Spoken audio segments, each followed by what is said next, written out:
masak nasi goreng dapur pagi. Wasyamsi waduhaha wal qamari idza talaha.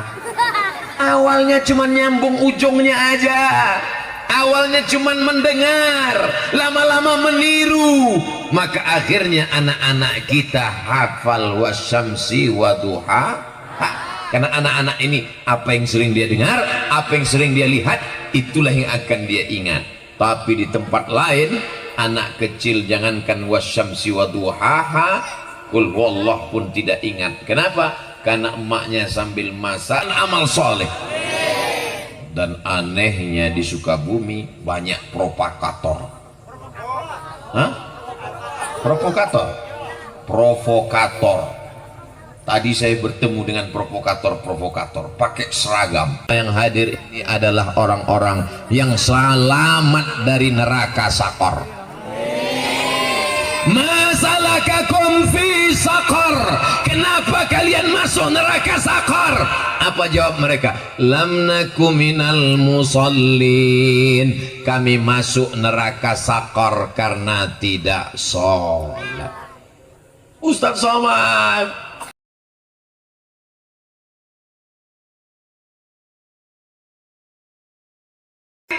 tapi perjalananmu belum ada apa-apanya. Kenapa? Kiai Asep supirnya sampai 3. Perjalananmu jauh Abdul Somad. Kami ingin menunjukkan anak-anak di Sukabumi baru tamat TK belum SD sudah hafal wasyamsi waduha. Itu yang TK, apalagi bapaknya. Betul. Maka dibiasakanlah anak ini sejak kecil menghafal surat-surat pendek. Saya yakin dan percaya kenapa anak TK bisa hafal wasyamsi waduhaha, karena ibunya sambil masak nasi goreng dapur pagi. Wasyamsi waduhaha wal qamari idza talaha. Awalnya cuma nyambung ujungnya aja, awalnya cuma mendengar, lama-lama meniru, maka akhirnya anak-anak kita hafal wasyamsi waduhaha. Karena anak-anak ini apa yang sering dia dengar, apa yang sering dia lihat, itulah yang akan dia ingat. Tapi di tempat lain, anak kecil jangankan wasyamsi waduhaha, qul huwallah pun tidak ingat. Kenapa? Karena emaknya sambil masak yang dia nyanyikan pulang-pulang berbadan 2. Apa itu pulang-pulang berbadan 2? Maaf, na'udzubillah. Tak sampai hati saya menjelaskannya di sini. Takut kita anak-anak kita seperti itu. Ya Allah, selamatkan anak-anak kami dari pulang berbadan 2. Na'udzubillah. Ini bisa anak-anak kecil datang mendengarkan ceramah. Kalau yang datang penyanyi dangdut, anak kecil datang, maklum mungkin dia tonton di TV. Tapi anak-anak kecil bisa datang. Kenal dengan Ustaz Abdul Somad? Kenal. Dari mana mereka tahu? Pasti karena bapak ibunya nonton www.youtube.com. Pasti karena bapak ibunya memperkenalkan ke anaknya, nah ini namanya Ustaz Abdul Somad. Akhirnya anak itu kenal, mereka pun datang, laki-laki, perempuan. Inilah harapan bangsa. Abdul Somad ibarat pohon, pokok kayu, daunnya sudah menguning, tak lama lagi akan layu dan mati. Betul? Betul kata dia. Amin ya Allah. Allahumma ja'alil hayata ziyadatan lana fi kulli khair. Kalau kau takdirkan umur kami panjang, jadikan tambahan umur itu sebagai tambahan amal soleh. Kalau besok pagi kami masih hidup, jadikan kehidupan kami itu sebagai tambahan amal soleh. Dan anehnya di Sukabumi banyak provokator. Hah? Provokator. Tadi saya bertemu dengan provokator pakai seragam, namanya propas, provokator amal soleh. Mereka memang provokator, mereka menghasut, mereka mengajak, tapi untuk beramal amal soleh. Mudah-mudahan anak kita semuanya menjadi pengajak beramal soleh. bukan ngajak orang sakau, bukan ngajak orang pacaran. Mudah-mudahan yang pacaran malam ini pulang dari pengajian ini putus semua. Yang berdoa yang udah nikah sama jomblo. Inna awwala ma yuhasabu bihil amdu yaumal qiyamah. Nanti kita semua akan mati, akan masuk ke liang lahat, masuk ke dalam kubur, dimakan cacing tanah. Betul? Ada orang mati masuk akuarium? Yang masuk akuarium itu adalah buah. Karena akuarium diisi buah, akhirnya ikan masuk plastik. Kita semua akan mati, masuk ke liang lahat, dimakan cacing tanah. Tapi Allah Maha Kuasa, kita akan bangkit. Innama amruhu idza arada syai'an ay yaqula lahu kun fayakun. Kita akan bangkit di padang mahsyar, dan yang pertama kali ditanya adalah what is your salat? In salat, kalau salatnya baik, salatnya khusyuk, salatnya penuh, salahal amalu kulluh, amal yang lain menjadi baik. Ada orang sopan, santun, baik, suka bertetangga, tidak menyakiti hati orang, tapi dia tidak sholat. Baik apa tidak baik?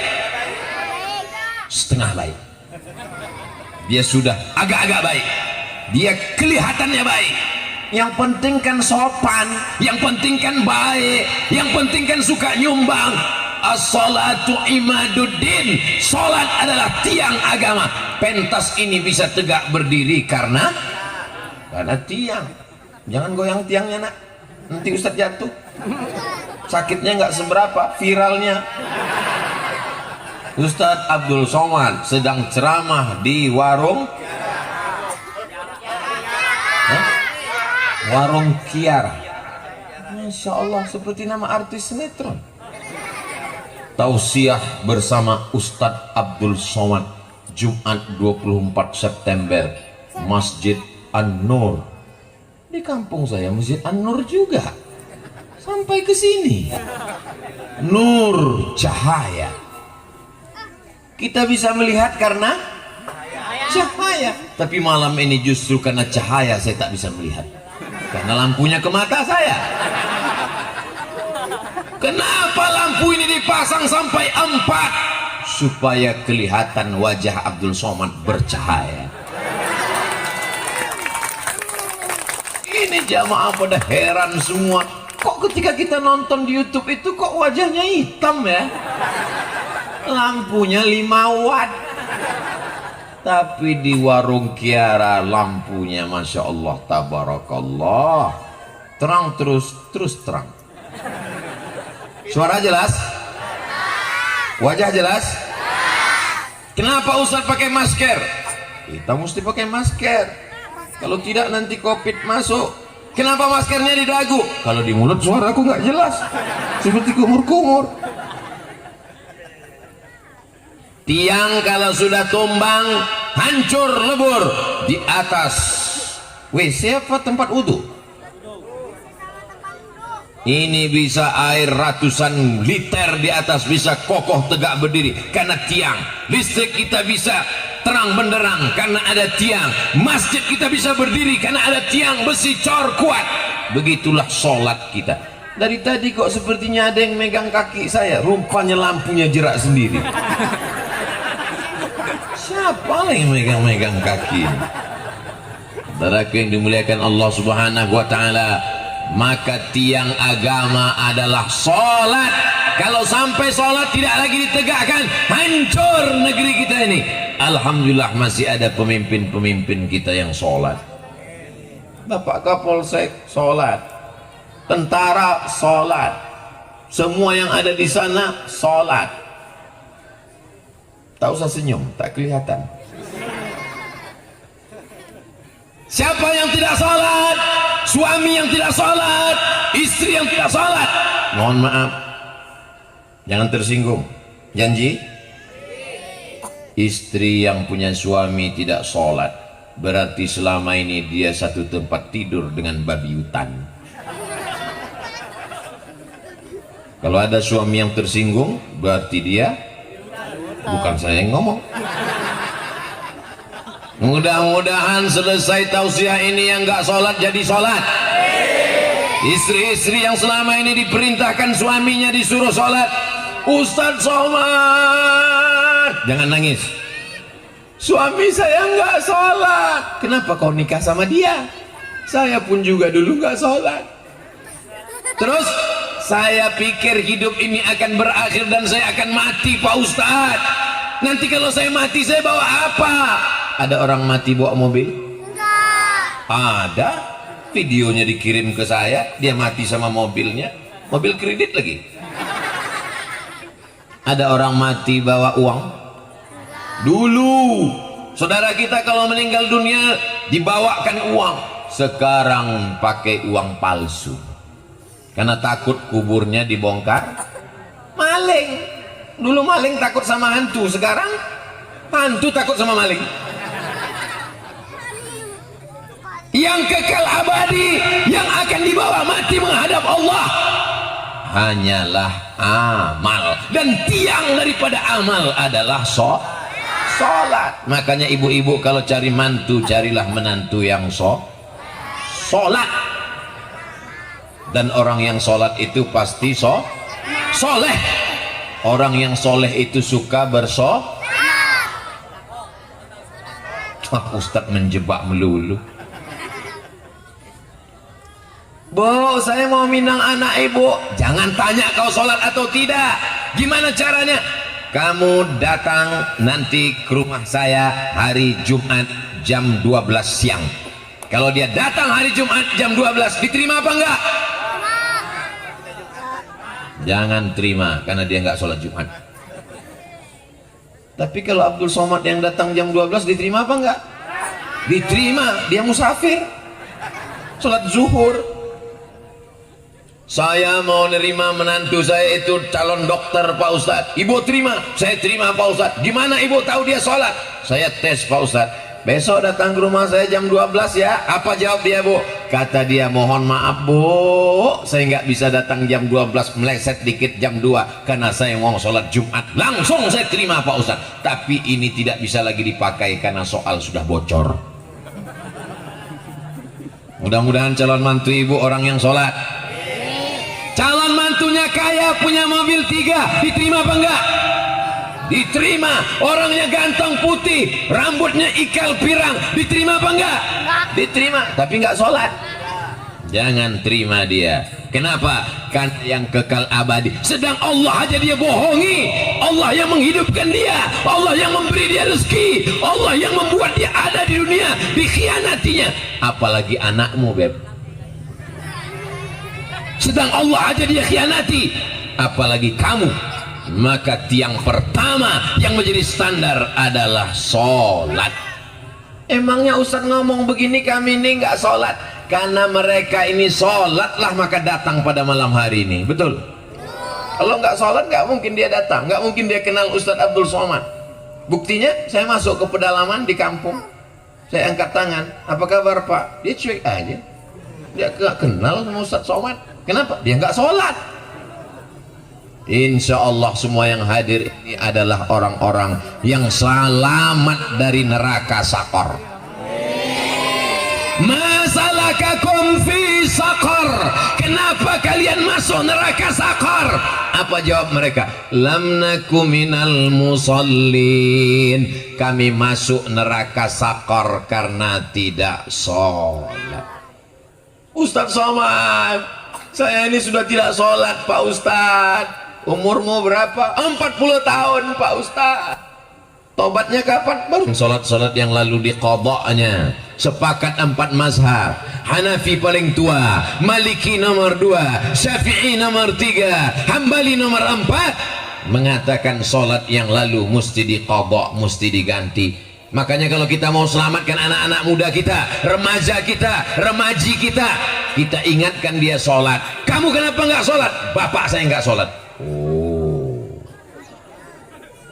anak bapak kencing berlari, anak kencing maraton. Kenapa anak-anak ini bisa datang ke masjid? Karena bapaknya membawa dia ke masjid. Maghrib tadi ramai, ramai. Isya'nya ramai, ramai. Dari maghrib ke isya' ada ngaji baca Quran di masjid. Saya kalau mau buat pengajian di masjid, saya buat setelah maghrib, kecuali malam ini karena kita kajian khusus. Tapi kalau lagi kajian di masjid, Ustaz Somad bisa datang ke masjid kami, bisa insya Allah. Waktunya Pak Ustaz habis maghrib. Kenapa Ustaz buat pengajian habis maghrib? Supaya jamaah paling tidak sholat 2 kali, sholat maghrib dan sholat isya. Kalau dibuat pengajian setelah isya, Ustaznya datang, jamaahnya belum datang.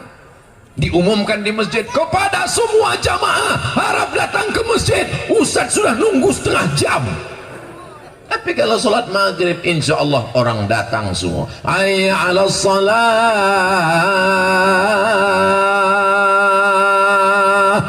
Datang semua sholat maghrib. Habis maghrib 45 menit pengajian, habis sholat isya Anda bertanya, Ustadz menjawab. Kirimkan pertanyaan ke nomor WhatsApp berikut ini. Karena jamaah ini dia ingin bertanya, dia tidak bisa tanya ke Ustadz Somad melalui YouTube, dia mau langsung bertanya. Maka kita fasilitasi di dalam masjid supaya tidak pembicaraan itu pindah ke warung kopi, perbicaraan yang di masjid. Buktinya kenapa hari ini kita tidak di dalam masjid, kita tidak bisa masuk ke masjid. Kalau sampai orang sebanyak ini masuk ke masjid ini, meledak Masjid An-Nur. Maka dibuat di sini supaya lapang terang benderang. Tapi insya Allah rahmat masjid sampai kepada kita semua insya Allah. Sab'atun yuzilluhumullah, 7 golongan yang akan mendapatkan naungan Allah. Yauma la zilla illa zilluh. Hari itu tidak ada tempat bernaung, tidak ada tempat berlindung, tidak ada tempat selamat dari panas terik matahari. Ini tenda punya masjid apa disewa? Disewa. Yang punya tenda kalau meninggal bawa tenda nggak? Penyewaan tenda, mati nggak bawa tenda. Tapi ada orang yang di padang mahsyar dapat tenda, yang lain kepanasan, tenggelam dengan keringatnya sampai mata kaki, sampai ke betis, sampai ke lutut, sampai ke pinggang, sampai ke dada, sampai ke leher, tenggelam. Tapi ada orang yang di padang mahsyar tenang, adem, ayam, tentram. Kenapa? Karena dia dapat lindungan. Siapa itu? Rajulun qalbuhu mu'allaqun fil masajid. Orang yang hatinya tergantung di, kok di mall? Ada orang yang hatinya tergantung di masjid. Dia jadi polisi, dia jadi tentara, dia jadi TNI, tapi hatinya di. Beda kalau orang dalam masjid hatinya di mall. Begitu salam, assalamualaikum warahmatullahi, assalamualaikum warahmatullahi, mall. Karena badannya di masjid, hatinya. Hidup ini tergantung hati. Ala fil jasadi mudghah. Ketahuilah di dalam dirimu, di dalam badanmu, di dalam tubuh ada segumpal. Idza salahat, kalau yang segumpal ini baik, maka dia menjadi baik. Dari ujung rambut sampai ujung kaki menjadi baik. Yang segumpal itu berada di dalam masjid. Kenapa? Allah bisa karena biasa. Dari kecil sudah dibiasakan. Subuh ke masjid, zuhur ke masjid, asar ke masjid, isya ke masjid, Jumat ke masjid, duha ke masjid, tahajud ke masjid. Insya Allah inilah anak-anak kita yang nanti akan mendapatkan naungan di padang mahsyar insya Allah. Bapak ibunya juga dapat, karena bapak ibunya memberikan fasilitas.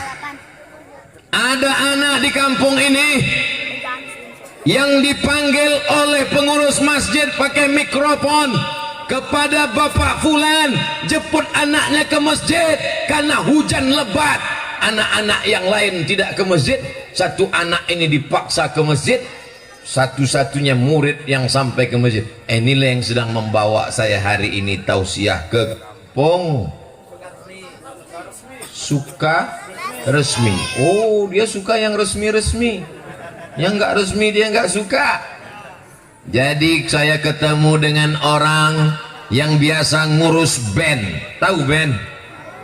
Bukan mobil. Pergi ke sana dengan artis show ke sana, lupa dengan akhirat. Dia pikir akan hidup kekal abadi. Sampai akhirnya saya tanya, gimana ceritanya Bapak tobat? Ketika saya sedang berada di atas pentas Pak Ustadz, setelah 6 bulan meninggalkan rumah, tur Sumatera, dari Aceh turun ke Medan, turun ke Riau, turun ke Padang, turun ke Jambi, turun ke Palembang. Akhirnya di tengah pentas itu saya mendengar suara azan maghrib. Allahu Akbar, Allahu Akbar.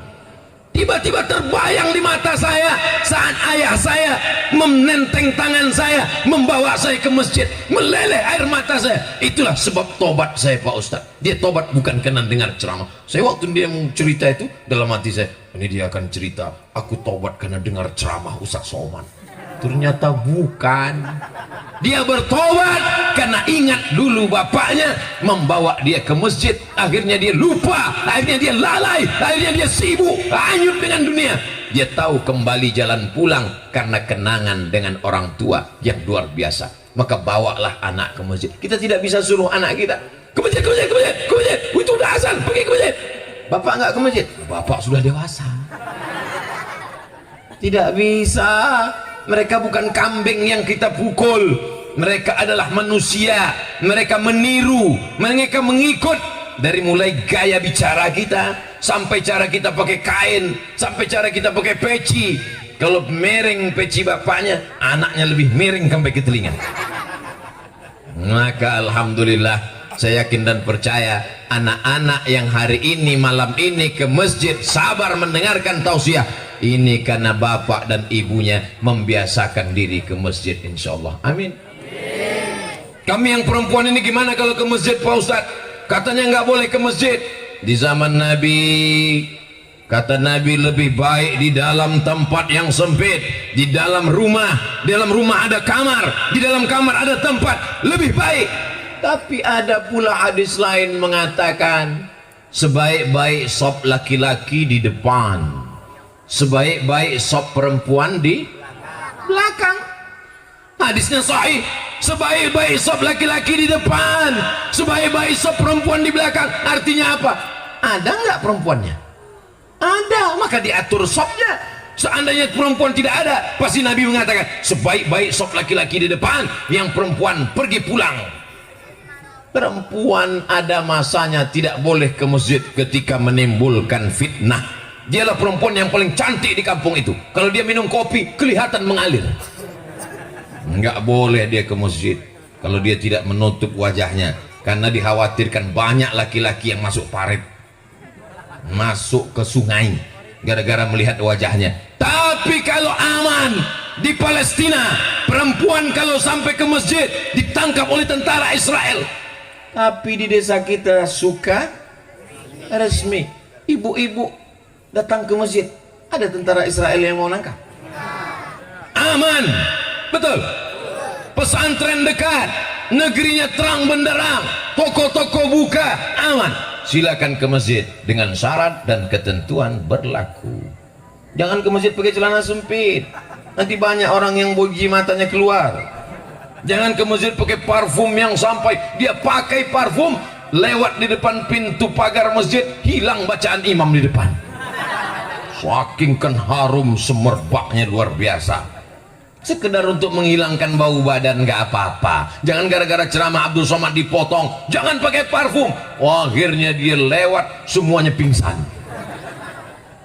Islam itu bukan mengajarkan kita yang bau-bau, yang busuk-busuk. Man akala basalan, siapa yang makan bawang merah, au sauman, makan bawang putih, falyatazil masjidana, jangan dekat-dekat dengan masjid kami. Artinya kita masuk ke masjid dalam keadaan bersih, kainnya sudah bersih, bajunya bersih. Baju Ustaz Somad kok bersih ya? Baru guys. Mereknya apa? Casio. Kasih orang. Sorbannya kok merah? Merah darahku, putih tulangku, Negara Kesatuan Republik Indonesia. Jelas? Itu jawaban formalnya, jawaban resminya. Yang enggak resminya, sorbannya dikasih orang juga. Masa dikasih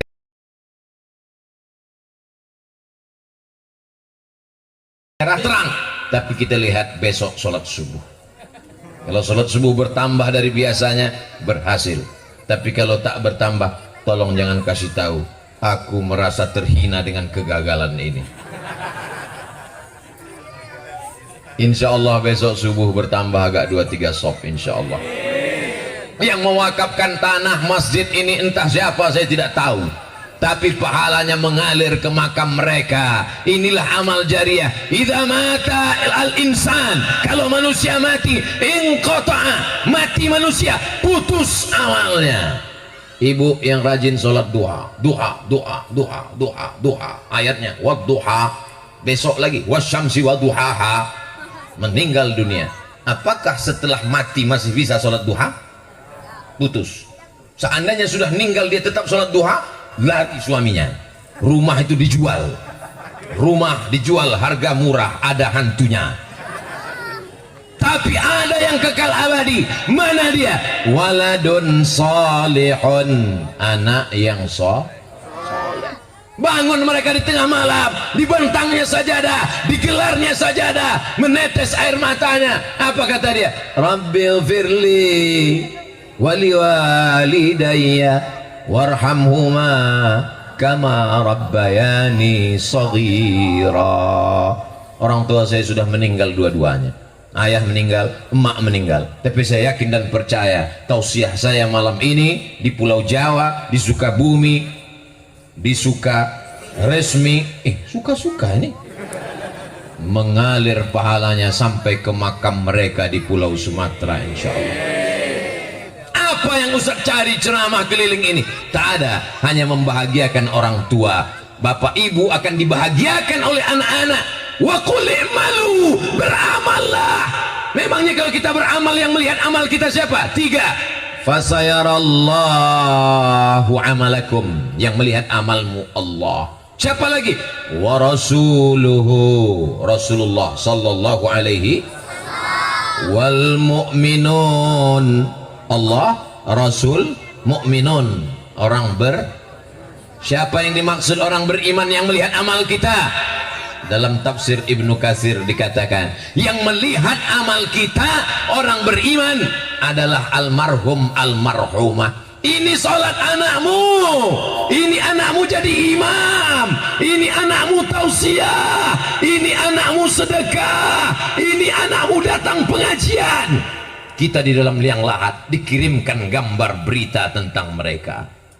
Tapi kalau kita sudah mati, dikirimkan berita anak kita, anakmu sedang sakau, anakmu yang kedua LGBT, anakmu yang keempat mabuk, anakmu yang kelima entah kenapa hilang deh dari peredaran. Insya Allah ketika kita mati, kita akan melihat dengan mata kepala kita amal anak-anak kita itu baik semuanya insya Allah. Berkat Sayyidina wa Maulana Muhammad sallallahu alaihi sallallahu ala Muhammad sallallahu alaihi wasallam sallallahu ala Muhammad sallallahu alaihi wasallam. Ya Nabi salam alaika, ya Rasul salam alaika, ya Habibi salam alaika, salawatullah alaika. Sayang kepada Nabi Muhammad? Sayangkah kita kepada Nabi Muhammad? Buktinya mana? Orang yang hanya mengucapkan sayang cinta, tak ada bukti, berarti kalau tak gombal gembel. Mana buktinya kau sayang kepada Nabi Muhammad? Nih bukti sayang kepada Nabi Muhammad, warisannya dijaga. Nabi Muhammad tidak meninggalkan kerajaan. Bapak ibu yang pergi umrah ke kota Madinah, ada melihat kursi Nabi Muhammad dari emas? Ada melihat istana Nabi Muhammad yang menjulang tinggi? Tidak ada. Raja Fahad ada istananya di Jabal Abi Qubais. Ada raja-raja Saudi Arabia. Muhammad sallallahu alaihi wasallam tidak meninggalkan apa-apa. Yang ditinggalkannya mana? Nih warisannya masjid. sampai hari ini masjidnya masih tetap terjaga, karpetnya masih tetap terbentang, jendelanya hebat besar, tidak pakai jeruji besi, menunjukkan aman, tak ada maling.